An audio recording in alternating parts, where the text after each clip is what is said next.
continuamos, queridos hermanitos, desarrollando este tema tan lindo para que todos conozcamos bien este movimiento tan santo, iluminado por el Espíritu Santo, de los cursillos de cristiandad. Y sobre todo porque ahora, en este mes de noviembre, va a cumplir un año más, es un aniversario más, cumple 47 años, nada menos. Y para seguir conversando sobre este tema, tenemos ahora a don George Collantes Fernández. Bienvenido, usted secretario de, ¿cómo se llama el movimiento Cursillo de Cristiandad? Usted, su cargo es secretario también. Coordinador del... Bienvenido a este programa, Un Corazón que Escuche. Y sigamos conociendo, hemos conversado ya con el asesor espiritual de ustedes, el padre Juan Pedro.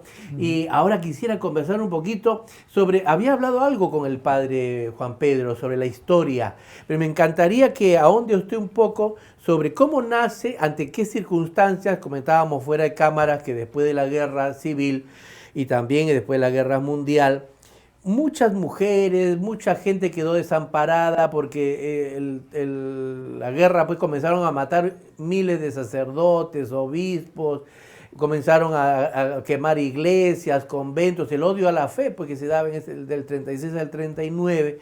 Entonces la gente no tenía dónde acudir, ¿no? Entonces, porque querían ir a sus sacerdotes, pero los habían matado. Entonces muchas mujeres se dedicaron al espiritismo, nace el famoso espiritismo, brujería, y aparece un hombre santo que es el fundador de ustedes, y que siendo laico, ¿no? Porque no era sacerdote, siendo laico, da una respuesta que es el movimiento de Cursillo de Cristiandad. Sobre esta base, ¿qué nos puede añadir usted? Bueno, sí, buenos días ante todo, padre. Añadiendo lo que comentaba el padre Juan Pedro en el bloque anterior, podría decirle que don Eduardo Bonín, el fundador de los Cursillos de Cristiandad, era un joven muy estudioso, pero tenía una formación muy religiosa y muy cerrada, ¿no? Entonces un poco estaba alejado o desconocía lo que pasaba fuera de lo que era la formación católica. Y precisamente él tiene una experiencia muy interesante porque es llamado al servicio militar después de la guerra española, de la guerra civil española, y él... ahí conoce gente con la que nunca antes había tenido trato. ¿Cómo es? Y al verlos, sus experiencias, el compartir que ellos tenían, llega a una conclusión. Por ejemplo, dentro del cuartel, a los muchachos les daban franco los fines de semana, ¿no? Y luego del fin de semana retornaban al cuartel a contar pues todas las tropelías y barbaridades que hacían en las calles, ¿no? En los bares, en los burdeles, etc. Y con una sinceridad y una... tranquilidad que era asombrosa, ¿no? Y él rescataba, dentro de esa cosa que aparentemente era algo malo, ¿no? Él rescataba cómo había un sentimiento de fraternidad y de confianza entre esas personas. A pesar que estaban en una situación de pecado. Claro, y Eduardo decía, pero si esta misma confianza, esta misma sinceridad, le impregnamos nosotros de la verdad, del amor de Cristo, o sea, qué distinto sería, ¿no? Claro. Y es ahí donde va gestando una respuesta, una respuesta para precisamente atraer a la gente alejada al camino del Señor. Y los Cursillos de Cristiandad son precisamente una respuesta para eso, ¿no? Está dirigido para quienes todavía no han tenido la suerte de saber que Dios los ama. Así es. Y uno precisamente los objetivos de todas las personas que vivimos un Cursillo de Cristiandad es ese, ¿no? El hacerles saber a todos que Dios los ama. Qué bien. Y bueno, y mire qué bonito, porque entonces tiene que ver con lo que comentamos en el primer bloque. O sea, no queda solamente saber que Dios les ama, sino vivir esa fraternidad, esa hermandad. Es decir, no se quedan solamente con algo intimista, ¿no? Sino que esa solidaridad que tenían en lo malo, ahora se convierta, ¿no? En una fraternidad, en una hermandad, pero desde Dios. Entonces, no es algo simplemente subjetivo, se trata de aplicar ya en familia, en grupo, en la sociedad, aquella fe que les puede unir más y que les puede dar sentido más bien a la existencia, ¿no? Entonces, y se ve allí que se cumple ese propósito. Pero usted mencionó una cosa muy interesante, que él tiene una formación buena previa, ¿no? Lo que se llama la formación remota, ¿no? Una formación buena.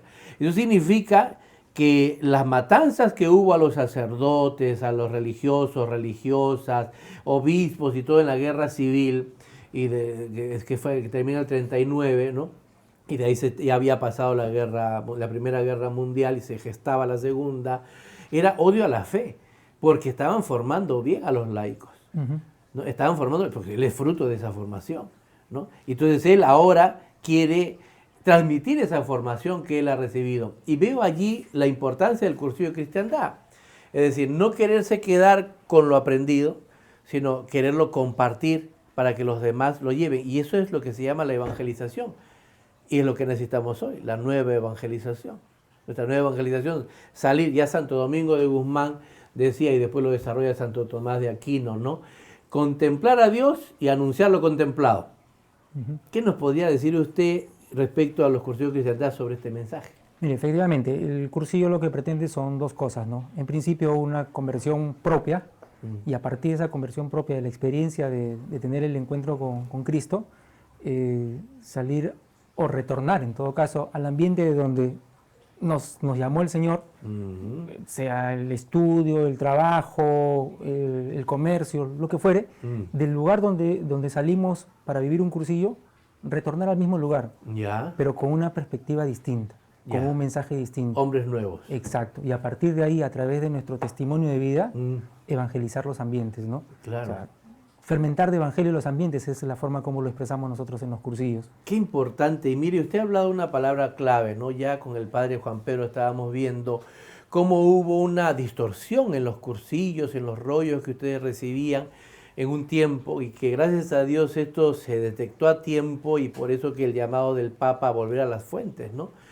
El hecho de la conversión es indispensable. Usted acaba de mencionar eso, que la gente se convierta y vuelva ya al lugar, pero convertidos. No es que vuelven para seguir, ¿no?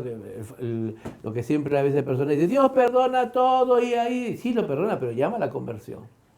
Si no hay esa conversión, si no hay ese cambio de vida, el perdón queda en el aire, ¿no? Entonces ahí está el asunto. Entonces estos rollos llaman para descubrir el amor de Dios, pero también para un cambio real de vida, de lo malo para lo bueno, de lo mundano para lo cristiano. Ahonde un poquito más al respecto.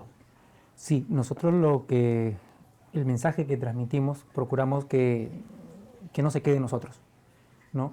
Sino que seamos conscientes que definitivamente hay muchos carismas en la iglesia, hay muchos movimientos, muchas posibilidades, pero no siempre están al alcance de todas las personas. Claro. Y probablemente puede ser que mucha gente que está con nosotros o que vive alrededor nuestro no tenga otra experiencia de Cristo que no seamos nosotros mismos. Así es. ¿No? Se supone que nosotros somos imagen y semejanza de Dios y tenemos que esforzarnos por llevar ese mensaje, por transmitir ese mensaje. Entonces, ese es el objetivo que persiguen los cursillos, en lo que nosotros le llamamos nuestro metro cuadrado móvil. Qué bonito. ¿No? A donde vayamos, donde estemos, siempre esforzarnos por ser cristianos las 24 horas del día, no solo los domingos cuando vamos a misa o los días que estamos en nuestras reuniones dentro del movimiento de Cursillo de Cristiandad.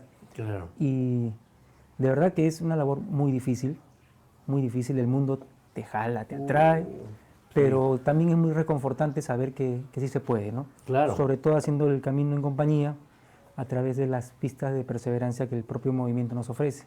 Ya lo mencionaba el padre Juan Pedro hace unos minutos, la reunión de grupo y la ultrella, que gracias a Dios en el Callao las hemos rescatado y les hemos dado una vitalidad, y a su vez ellas mismas nos retroalimentan y nos dan una vitalidad. Nosotros cargamos las pilas, como lo decía usted hace unos minutos, y las cargamos semana a semana. Ah, qué lindo. Semana a semana nos reunimos.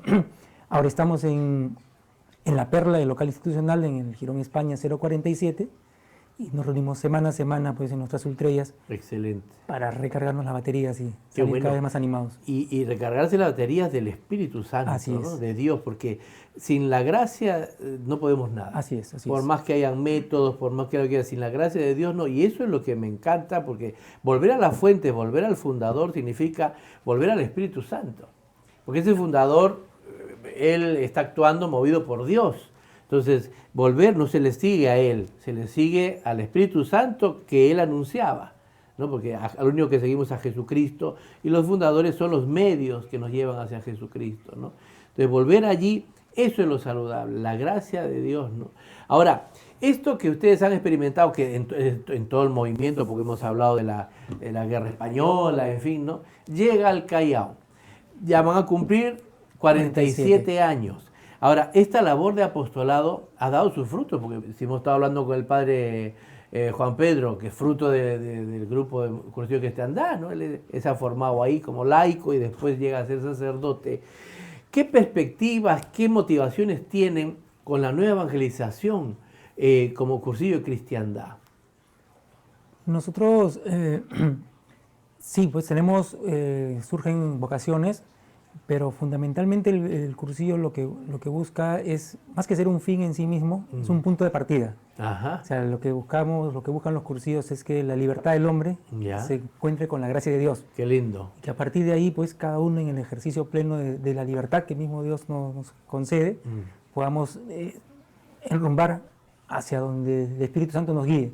Qué bien. ¿No? Entonces, algunos optarán por la vocación sacerdotal, algunos optaremos por la vocación del matrimonio. Así y en es. nuestro matrimonio, pues, Así trataremos de construir y solidificar más todavía la fe. Santos matrimonios que se necesitan hoy, qué lindo. Y la idea también es que esto no se quede en nosotros, sino que se impulse, ¿no? A través de nuestros trabajos, en los cargos públicos, en el arte, en todos lados, en donde haya una manifestación cultural, artística, política, lo que sea, esté ahí siempre impregnada pues del amor de Dios, ¿no? Claro. Mire, usted sabe bien que hoy en día es difícil tratar de transmitir al Señor, tratar de transmitir a Muy Jesucristo. Hay una cristianofobia que se ha desatado en el mundo. Y como ustedes salen a todos los rincones y son personas que trabajan en distintos ámbitos, desde sus profesiones, su carrera, qué sé yo, van a encontrar situaciones difíciles para poder evangelizar, ¿no? Por ejemplo, en los cargos públicos, ¿no? Cómo hay que ser fuertes para poder frenar estas oleadas, ¿no?, maléficas, ¿no?, que quieren impedir que Cristo reine, que el Señor reine en nuestras vidas, ¿no? Vemos que hay gobiernos que se venden con facilidad al mundo, al demonio, para que no reine el Señor en nuestras tierras, ¿no? Entonces, ¿qué recomendaría usted, por ejemplo, a alguien que se está formando, ¿no?, y que sabe que se va a topar con esta realidad, ¿no?, que de todas maneras tiene que serle fiel a Cristo en donde vaya, aun cuando la situación sea adversa? Aunque vamos a suponer que un cursillista es congresista, tiene que pujar para que las leyes sean cristianas, que sean buenas, ¿no?, que sean morales, que sean santas, no que sean leyes pues que vendidas a cualquier mercader, ¿no? ¿Qué podría decirnos usted al respecto? Creo que habría que tener siempre, cogerse de la mano de Cristo, ¿no? Saber que dejarse llevar, dejarse guiar por Él, siempre en oración, siempre en formación, estar atento también a los mensajes que el magisterio de la Iglesia, que el Papa nos da, claro. ¿no? Él marca las pautas a toda la feligresía católica. La bendición de Dios es que el Papa Francisco tiene una facilidad y una cercanía con la gente que incluso está haciendo llamar la atención mucho. Me sorprendía la vez pasada ver en internet mensajes de personas que luego de su visita a Estados Unidos dicen: yo no soy católico, pero la actitud del Papa Francisco me atrae. Claro. ¿No? Entonces, yo creo que sin decírnoslo expresamente, el Papa nos está marcando la pauta. Así es. Tratar y esforzarnos de hacer lo mismo en nuestro humilde ambiente. Así es. ¿No? Y eso implica muchas veces pues enfrentarse a cosas que no deben ser valientes y tener siempre la fortaleza de saber decir no cuando hay que decir no. Claro, claro. Y usted mencionó antes ya de terminar, porque el tiempo nos va correteando para variar, usted dijo unas palabras muy bonitas, muy interesantes. Dijo: tal vez el único medio para encontrarse con Cristo, esa persona que vive en pecado, sea uno mismo, ¿no? Entonces uno tiene que saber que tiene esa responsabilidad ante Dios, ¿no? Vaya a ser, no es que ya que se encuentre con un cura, ya que se encuentre con... No, Dios me pone en el camino para ser agente de evangelización, ¿no? Tal vez sea la única persona que se encuentre, y después ya no se va a encontrar más que gente que le lleva al pecado. Ahonde un poquito sobre este tema antes que nos despidamos. Cuando sabemos que Cristo es el guía, lo que tenemos claro es que hay que proclamarlo en todo lugar, ¿no? Yo me he encontrado con casos de amigos que a veces han estado en situaciones muy complicadas, muy difíciles. A veces uno mismo no sabe qué decir, qué hacer, y simplemente un gesto o el estar ahí, escucharlos, los ayuda, ¿no? La misma actitud que uno presenta hace que a veces te pregunten: oye, ¿por qué tú reaccionas así? ¿Por qué actúas de esta forma, ¿no? Claro. Y sin proponérnoslos, estamos transmitiendo un mensaje, estamos evangelizando. Llega el momento en decirle, bueno, yo he vivido la experiencia de un cursillo, yo he tenido la posibilidad de encontrarle sentido a mi vida y esta es una posibilidad que está abierta para todos. Qué bien. ¿No? Y a partir de ahí puede ya lanzarse... ¿Ustedes se están reuniendo en? En La Perla, en el Girón España, Girón España. 047. ¿Perdón? 047. 047. Sí, a 1,5 cuadras del óvalo de La Perla. Aquí está, pues no, Organización Benjamín Doig La Perla, ¿no? Exacto. Calle España, número 47. 47. ¿Se reúnen qué días? Todos los miércoles de 7:30 de la noche hasta las 9. Todos los miércoles, llueve o truene. Llene otro de todas maneras, ¿no? todas Quiero maneras. agradecerle Ahí de corazón, estamos. señor Collarte, su presencia en este programa. Quiero que sepa que es su casa. Muchas Así gracias. como le he dicho al padre Juan Pedro, va a haber oportunidad para que nos reunamos de nuevo y podamos seguir conversando más, todo para que Jesucristo sea servido y alabado. Que Dios me lo bendiga y no me queda más que decirle a ustedes, queridos hermanitos, que los quiero mucho y que nos estamos viendo prontito.